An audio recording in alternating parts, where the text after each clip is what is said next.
merupakan bagian dari budaya utama Betawi. Larangan ondel-ondel untuk mengamen akhirnya menuai respon dari sejumlah pihak.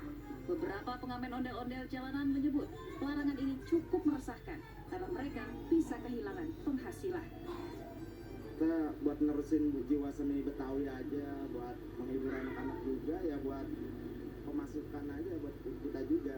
Intinya buat hiburan aja. Kita kan nganggur kan, semua kan nganggur, bakal beli beras, beli nasi gitu. Liburan kita makan apa? Sementara itu, salah satu simpatisan seni ondel-ondel menilai wacana pelarangan ondel-ondel untuk mengamen sebagai langkah yang tepat karena ondel-ondel merupakan warisan budaya yang harus lebih diperhatikan. Ondel-ondel ngamen itu sudah ada dari zaman dahulu, bahkan diberikan ruang tempat, bahkan dikenakan pajak bagi mereka yang ngamen di Jakarta gitu. Nah, itu adalah budaya ngamen yang harus kita lestarikan gitu, jangan dipatasi. Nah, terkecuali